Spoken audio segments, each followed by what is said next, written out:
A gente começou uma nova série que fala sobre a questão do discipulado. E a gente vai ver por que o discipulado é tão importante para a gente. Domingo passado, o Pedro falou sobre... o Pedro fez algo diferente, que hoje a gente vai dar continuidade, que é a questão da gente ter oportunidade para estar dividindo em grupos, para que a gente possa conversar. Porque a ideia do discipulado é justamente essa, de ter uma prática, de você ter contato com outras pessoas e você conversar com outras pessoas. Então, qual que é a ideia? A ideia é que a mensagem não seja tão longa, seja um pouco menor, para que a gente tenha essa possibilidade de se dividir. Me foi dada a missão de resumir 2000 anos de história em 15 minutos. Eu sou professor de história, como eu já tinha falado. É impossível. Eu gosto de falar. Eu sempre acho que está faltando informação. Mas isso não vai ser um problema. Eu acredito que a gente vai conseguir fazer isso bem rápido. De princípio, eu gostaria de pedir aos irmãos para abrirem as suas Bíblias em Tiago 5, 15, 16. Obrigado.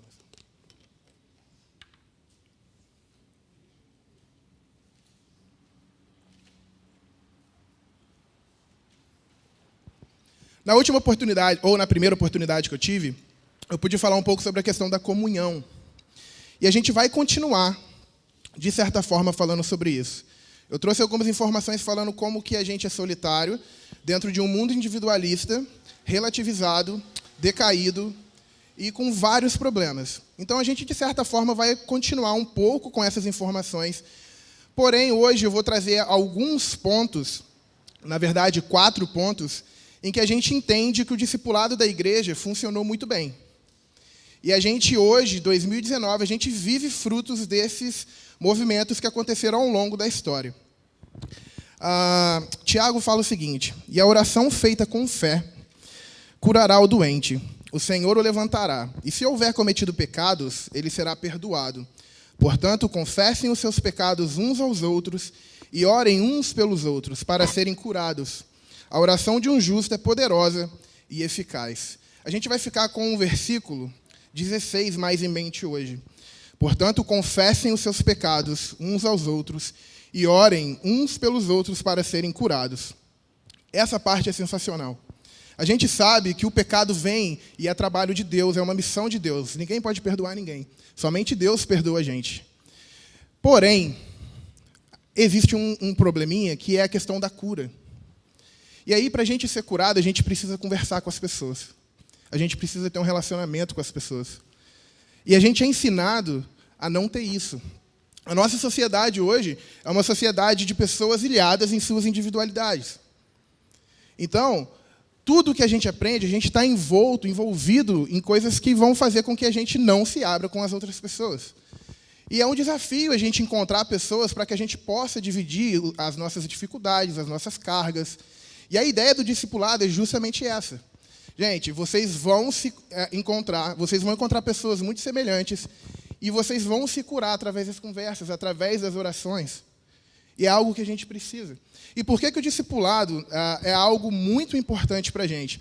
Eu acredito que existem 2 pontos a respeito do discipulado que a gente precisa prestar atenção e olhar. O primeiro ponto seria a responsabilidade. A responsabilidade é algo muito importante. Porque o Evangelho ensina a gente a não se preocupar com a gente, mas sim com o próximo.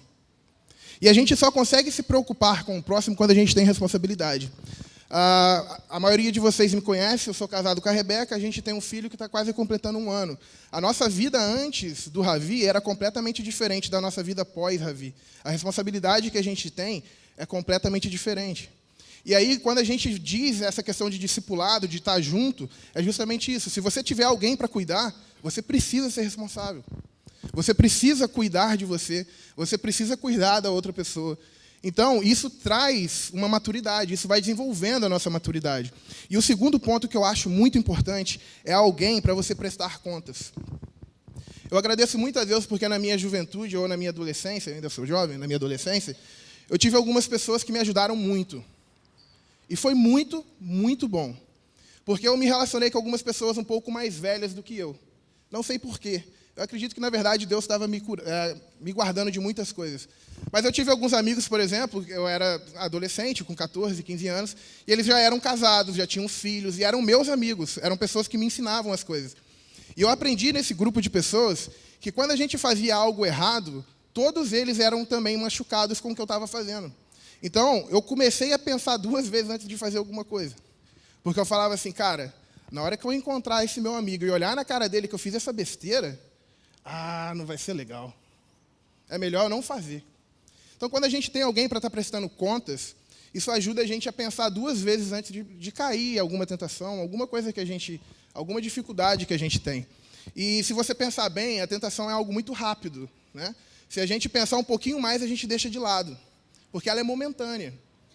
Então, eu gostaria de pontuar esses 2 pontos a respeito do discipulado, que seria a responsabilidade e a prestação de contas. Lembrando que a gente foi salvo por uma igreja comunitária para viver de uma forma comunitária. O cristianismo não tem como a gente viver sozinho. Não tem como a gente viver sem estar junto com outras pessoas. Eu sei que isso está sendo pregado, ou muitas pessoas pensam que é possível. Mas eu acho que isso não é possível. Porque se você não tem ninguém para te mostrar ou te ensinar algo, provavelmente você vai errar e ninguém vai falar que você está errando. Certo? Gente, é o seguinte, eu vou estar falando sobre 4 momentos históricos que foram muito importantes para a igreja.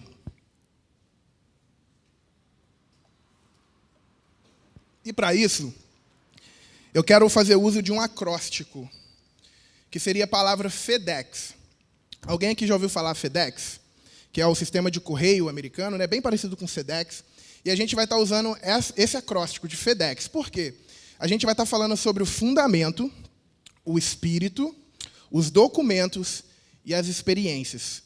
4 pontos, 4 momentos em que a igreja se desenvolve através do fundamento, através do espírito, através dos documentos e através da experiência. O primeiro deles, que é logo no 1º século e a gente conhece, é a igreja primitiva. E na igreja primitiva a gente tem o desenvolvimento do espírito, certo? Quando a gente pensa na igreja primitiva, eu não sei o que vem na sua cabeça, mas a primeira coisa que vem na minha cabeça é comunhão. Tinham tudo em comum, partiam o pão, oravam juntos, faziam tudo juntos, certo? E aí, eu acho que é uma informação bem interessante da gente pensar, 2000 anos depois, a gente está aqui fruto de algo que aconteceu por pessoas ordinárias, pessoas normais, pessoas simples, que não tinham instrução. E eles simplesmente viviam juntos, estavam estudando a respeito dos ensinamentos dos apóstolos e orando. Nesse momento, a igreja era perseguida. Não era legal ser cristão. Ser cristão era um atestado de óbito, você morreria. Se alguém descobrisse, você ia ser morto. Você perderia sua família. Não tinha nada atrativo em ser cristão nesse primeiro momento. E mesmo assim, Deus transformou a vida dessas pessoas. Não era proibido, por exemplo, a gente pregar. E aí, como que eles faziam com que o evangelho fosse distribuído e chegou, por exemplo, até a gente? Através de uma vida encarnacional. Através de ações. As pessoas viam o que eles faziam, o cuidado que eles tinham um com o outro, e falavam, como assim? Como assim? E isso começou a se alastrar pelo mundo. Era uma igreja que vivia em comunidade, no propósito de uma vivência comum. Por exemplo, para fazer parte dessa igreja, provavelmente você teria que andar com eles por 3 anos, para você ser ensinado, você largar as suas práticas pecaminosas, e por aí vai indo. E eles eram direcionados pelo Espírito, que seria uma das letras do nosso acróstico. E aí a gente vai para um segundo momento, que já seria o século II, entre o século II e o V, que a gente vai chamar de período patriarcal, que vai ser os pais da igreja, que vão ser as pessoas que vão lançar os fundamentos do pensamento cristão. Eles vão estar usando a razão para defender o cristianismo. Por que esse movimento vai ser importante? Porque nesse primeiro momento, nesses primeiros séculos, começaram a surgir várias ideias heréticas dentro e fora da igreja. Então, eles precisavam de uma forma diferenciada de fazer o fundamento e a base do pensamento cristão. A gente vai ter algumas pessoas, por exemplo, como Agostinho, Policarpo, pessoas que vocês provavelmente já ouviram falar. E essas pessoas foram muito desenvolvidas na questão das escritas. Então, eles escreveram bastantes documentos, bastantes informações falando sobre essa questão do fundamento da igreja. Era a defesa da fé através da razão. Eu coloquei alguns pontos aqui, que foram coisas que, através da filosofia, eles resolveram. Por exemplo, eles sistematizaram as doutrinas fundamentais do Evangelho. Até hoje, a gente bebe dessa fonte. Eles desenvolveram as teses que ainda são as bases da nossa filosofia. Eles falavam sobre fé e razão, a natureza do conhecimento, conceito de Deus e a criação do mundo, e a questão do mal. Esse grupo poderia ser dividido em 3. A gente tem os pais apostólicos, que de alguma forma teve contato direto com os discípulos de Cristo, algum contato direto com os apóstolos do primeiro século. A gente vai ter os apologistas, que usavam dos seus dons para escreverem os livros, para lutar contra essas questões das heresias. E a gente vai ter os polemistas, que eram os que realmente já entravam nessa questão dos debates mais afinco sobre as questões heréticas. Nesse momento, a gente tem o fundamento. Então, a gente tem o espírito e o fundamento sendo desenvolvido. Logo após disso, a gente vai ter um terceiro ponto, que provavelmente vocês já ouviram falar, porque a maioria de vocês estudaram na escola, que é a Reforma Protestante. A Reforma foi tão importante que é um assunto que a gente vai estudar dentro do fundamental e até mesmo no ensino médio. A Reforma transformou o mundo. E nesse período da Reforma, a gente vai ter a desenvoltura, o desenvolvimento dos documentos. Vai ser um convite às disciplinas teóricas e práticas das coisas. Por quê? A igreja, nesse momento, não tinha acesso com as pessoas normais. Uma pessoa que era leiga, ela não conseguia, por exemplo, ter acesso à Bíblia. A Bíblia era completamente em latim. E da mesma forma como provavelmente ninguém aqui lê latim, naquela época também ninguém lia. Era uma língua, de certa forma, elitizada. Poucas pessoas tinham acesso a isso. Então, as pessoas eram muito facilmente enganadas. E os reformadores vão falar, não, a gente precisa colocar essa informação para o povo precisa ter esse contato.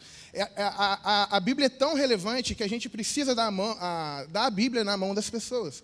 Então, eles começam um processo de reforma através desses documentos, fazendo com que as pessoas tenham acesso à Bíblia. E um ponto que eu acho bem interessante, nesse momento aqui da reforma, é que eles começaram a ensinar as crianças. Geralmente, a mensagem era proclamada através do púlpito. Eles tinham, durante a semana, alguns debates, que é da mesma forma como a gente provavelmente vai estar fazendo aqui, conversar sobre algum aspecto. E aí eles vão ter as crianças sendo ensinadas pelos pais e pela igreja, o que foi algo muito importante. E outro ponto relevante para esse momento é que eles entendiam que o trabalho deles, a prática do dia a dia, era tão importante e era uma grande oportunidade para eles servirem o próximo e para eles servirem a Deus, o propósito de estar falando sobre o Evangelho. Então, a gente tem o fundamento, o espírito e os documentos. Momentos em que a gente pode olhar para trás e ver coisas positivas sobre a igreja. E aí, para finalizar, que seria o quarto ponto, a gente já vai entrar aqui no século XVIII, XIX e pretendo chegar até o XXI. Porém, eu não pretendo me alongar nesse ponto, que vão ser os avivalistas. Pessoas que estavam vivendo em uma sociedade 100% degradada, corrompida, mal. Existem algumas informações que falam que alguns reis, nesse período, precisaram intervir na ação da igreja, porque a igreja estava fazendo pior do que como se não fosse. Os responsáveis das igrejas estavam dando tanto mole, estavam fazendo tanta coisa feia, que os reis, algumas pessoas, precisavam intervir e acabar com isso. E aí, a gente vai ter alguns nomes que são muito importantes. E esse ponto, a gente vai estar falando sobre a experiência. Esses homens aqui foram homens devotos a Deus, comprometidos com a santidade, dentro de uma sociedade completamente corrompida. E eles tinham a experiência da oração. O primeiro que eu vou estar falando aqui, ele tinha o costume de orar 13 horas por dia.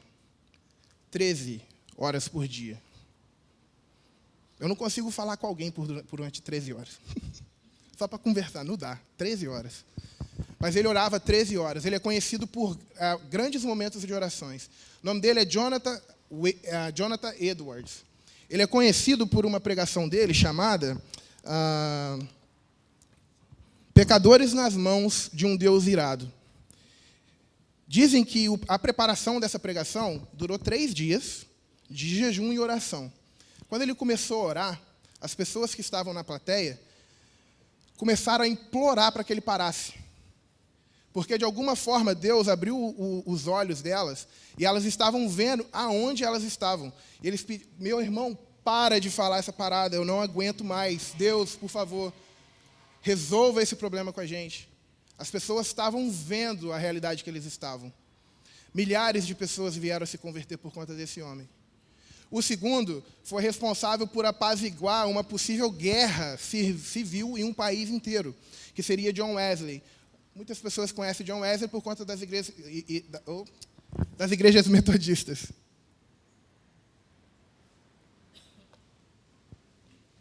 A Inglaterra, também como os outros lugares, muito degradada, estava tão ruim a situação deles, que eles estavam, alguns historiadores vão falar que eles estavam próximo a uma revolução muito semelhante à Revolução Francesa. E aí, o John Wesley vem e começa a trabalhar com uma reforma nas prisões, nas escolas, com a questão da escravatura também. Por exemplo, nesse período, o número de crianças que eram dependentes da bebida alcoólica é gigantesco. Crianças que consumiam muita bebida alcoólica, porque eles não tinham cuidado dos pais. John Wesley foi uma pessoa responsável para apaziguar uma possível guerra em um país. A gente geralmente pensa que a gente não pode fazer muita coisa, né? Eu estou trazendo alguns homens que eram pessoas normais, que por serem comprometidos com a santidade, sérios, transformaram a sociedade onde eles estavam inseridos. A gente vai ter, por exemplo, alguns outros, como o Spurgeon, que é conhecido como o príncipe das pregações. Ele ensinou várias pessoas. Milhares de pessoas também vieram a conhecer o cristianismo através das suas ações. A gente vai ter o Moody, que cuidava de orfanatos. E aí tem um aqui que eu acho muito interessante, que é o Charles Finney. E quando eu li a biografia dele, eu falei, cara, isso é sensacional. Dizem que quando o Finney chegava em algum lugar, as pessoas sentiam o desejo de se converter. Só por ele estar ali, ele não precisava falar nada. Mas as pessoas não sentiam nesse sentido de algo bonito, não, gente. Elas sentiam um desespero tão grande por conta dos seus pecados, que só pela presença dele, elas já pediam para que Deus tivesse misericórdia da vida. Tem uma história que fala que ele estava num trem, e ele estava passando por uma cidade na beira da via ferroviária, e as pessoas estavam ali tendo as suas atividades, no bar, enfim, algumas coisas normais. E enquanto o trem estava passando, as pessoas começaram a sentir uma necessidade, uma miséria gigantesca, porque o trem, com esse homem dentro, estava passando pela cidade. E a cidade veio se converter, sem nenhuma palavra. E aí, esse momento, desse período dos avivalistas, todos eles eram devotos da oração. Todos. Você não vai ter nenhum aqui que vai estar orando menos, por exemplo, do que 8 horas por dia. Pessoas que vão estar desenvolvendo o contato, a relação com Deus através da oração. A gente falou sobre 4 períodos. A igreja primitiva, o período patriarcal, a reforma e os avivalistas. A gente vai ter outras pessoas aqui no século XXI, como Billy Graham, algumas pessoas mais próximas também. Mas qual que é o intuito de trazer todas essas informações? As informações são o seguinte: esses períodos, é óbvio que eles tiveram coisas negativas, mas eles também tiveram coisas positivas. E a gente, em 2019, a gente tem a possibilidade de olhar para trás e falar: isso é bom, eu posso fazer. Isso é ruim, eu vou abrir mão disso. Por que é interessante? Porque com o passado, a gente estudando, a gente entendendo o passado, a gente consegue compreender como é o nosso presente e a gente pode assegurar o nosso futuro. Então, a gente ter essa visão, essa leitura do que estava acontecendo, é uma grande oportunidade. Coisas que acontecem hoje em 2019 só é possível acontecer em 2019. Não era possível acontecer há 2000 anos atrás. Por exemplo, a gente tem um celular na mão. Só é possível ter hoje, não era possível há 2000 anos atrás. Da mesma forma, a gente pode ver esses períodos históricos que foram originais e a gente vê o que aconteceu e a gente consegue modificar algumas coisas que a gente está vivendo. Se a gente for olhar a nossa sociedade hoje, é uma sociedade muito parecida com essas pessoas aqui que viviam no século XVIII e XIX. Decaída, depravada, não consegue identificar o que é esquerda, o que é direita em relação à mão, não sabe o que é bem, não sabe o que é mal, troca o mal pelo bem, não tem cuidado com os necessitados e por aí vai indo. Provavelmente a gente está num período muito semelhante ao que esses avivalistas estavam vivendo. E talvez a gente precise de alguém que seja, que tenha a experiência do Espírito Santo, a experiência da oração, a experiência do fundamento da filosofia cristã e os documentos. FEDEX, fundamento, espírito, documentos e a experiência. E aí, para a gente finalizar, eu queria falar, voltando nessa questão do discipulado, né, que é a ideia da série, falar que o discipulado é muito importante para que a gente desenvolva todas essas coisas. Porque com pessoas a gente pode ter uma leitura junto, a gente pode orar junto, a gente pode dividir as dificuldades juntas, a gente pode dividir as vitórias juntos, a gente vai ter a comunhão, a gente vai estar trabalhando a razão da nossa fé, e por aí vai indo. Esse versículo de Tiago, para mim, ele é muito caro, e ele é muito importante nesse sentido. Eu agradeço muito a Deus por eu ter encontrado pessoas que me ajudaram na minha adolescência, porque provavelmente, se eu não tivesse contato com essas pessoas, eu não estaria aqui hoje. Eu tenho uma ciência que isso foi um cuidado de Deus. Deus cuidou muito de mim quando eu tive essas pessoas, que eu podia olhar e falar, cara, eu quero ser como você, porque você transmite coisas como Cristo. Eu tinha pessoas do meu lado, para a gente ter uma relação normal, e eu tinha algumas pessoas a quem eu tinha que dar, eu tinha que ser responsável por elas. Pessoas que estavam chegando naquele momento e que precisavam aprender. Então, irmãos, o meu desejo hoje a comunhão é algo muito importante. A responsabilidade, a gente precisa entender que a responsabilidade é nossa. A gente tem responsabilidade com outras pessoas, a gente tem responsabilidade por outros. E a gente precisa entender que a prestação de contas é algo que faz bem para a gente. Algo que faz bem para a gente.